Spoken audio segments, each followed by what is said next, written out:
बिस्मिल्लाहिर्रहमानिर्रहीम, अस्सलाम वालेकुम, welcome back to my YouTube channel. तो आज हम करेंगे एक्सरसाइज 1.3 का क्वेश्चन नंबर 13 जो कि है find the additive inverse of the following matrices. तो हमने क्या करना है यहाँ पे एडिटिव इनवर्स फाइंड करना है। सबसे पहले मैं आप लोगों को एडिटिव इनवर्स का एक कॉन्सेप्ट दे देती हूँ कि फॉर एग्जाम्पल जैसे कि मेरे पास एक नंबर है 2, तो इसका एडिटिव इनवर्स एक ऐसा नंबर होगा जिसको अगर हम 2 के साथ प्लस करेंगे, यहाँ पे एक ऐसा नंबर आएगा उसको अगर हम 2 के साथ प्लस करेंगे तो इसका आंसर मेरे पास 0 आना चाहिए।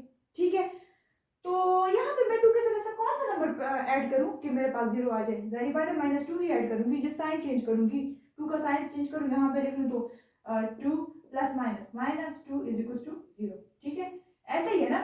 अगर मैं यहाँ पे लिख लूं a, तो a के साथ मैं ऐसा कौन सा वेरिएबल प्लस करूंगी कि मेरे पास जो है 0 आ जाए, तो -a करूंगी।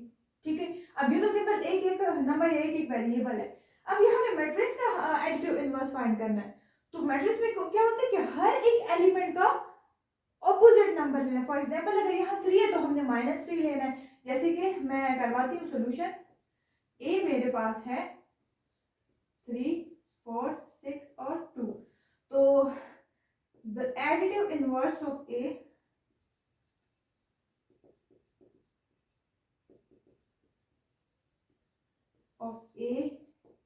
इज इक्वल्स टू, तो इसका एडिटिव इनवर्स क्या होगा। जैसे कि मैंने आपको बताया कि हर एक नंबर को उसका ऑपोजिट नंबर लेना है। तो ये मैट्रिक्स के अंदर जितने भी एलिमेंट्स हैं उन सब एलिमेंट्स को का क्या करना है, उन सब का साइन चेंज करना है, उन सब को ऑपोजिट नंबर लेना है। जैसे कि 3 है तो हमने -3 लेना है, 4 है तो -4 ले लेना है, 6 है तो -6 ले लेना है, 2 है तो -2। The additive inverse of a is equals to this matrix. ठीक है, पार्ट बी का भी हमने क्या करना है कि हमें कंफ्यूज करने के लिए इन्होंने कुछ वेरिएबल्स दिए हैं। तो वेरिएबल्स में भी कंफ्यूज नहीं है, जैसे कि मैंने आप लोग को बताया था कि अगर a का इनवर्स लेंगे तो इनवर्स हमारे पास उसका -a होगा। ठीक है, और ये एडिटिव इनवर्स का मैं आप लोग को एंड में समझाती हूँ कि एडिटिव क्यों यूज किया है। तो द इनवर्स ऑफ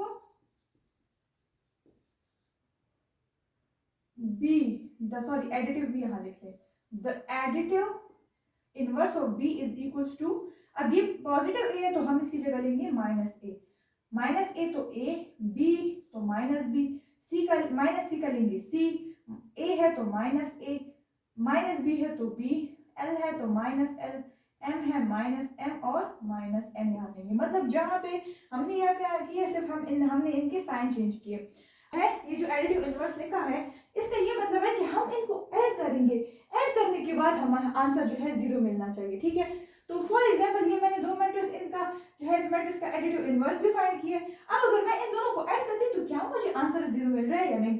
तो मैं क्या करती हूँ कि इस मैट्रिक्स को 3, 4, 6, 2 को मैं ऐड करती हूँ इस मैट्रिक्स के साथ। मुझे अगर आंसर 0 ना मिले तो ये इसका एडिटिव इनवर्स नहीं होगा, और अगर मिला तो फिर ये एडिटिव इनवर्स होगा। तो 3 - 3 0, 6 - 6 0, 4 - 4 0, 2 - 2 0। तो इसने मुझे एक नल मैट्रिक्स दिया। अब सिंपल नंबर में 2 - 2 अगर हम करते हैं तो ये मुझे 0 आंसर देता है, लेकिन मैट्रिक्स में हमें क्या आना चाहिए, हमें एक नल मैट्रिक्स मिलना चाहिए, नल या 0 मैट्रिक्स। नल और 0 मैट्रिक्स जो है वो उसको कहते हैं जिसमें सारे एलिमेंट्स हमारे पास 0 होने चाहिए। ठीक है, तो ये अब इसका एडिटिव इनवर्स है, क्योंकि अब जब मैंने इन दोनों को ऐड किया तो मुझे आंसर में एक नल मैट्रिक्स आया। ठीक है, तो ये रहा हमारे पास क्वेश्चन नंबर 13। तो अगर आप लोगों को मेरी वीडियोस अच्छी लगी तो काइंडली मेरे चैनल को सब्सक्राइब करें और मेरी वीडियोस को लाइक एंड शेयर करें। Thank you.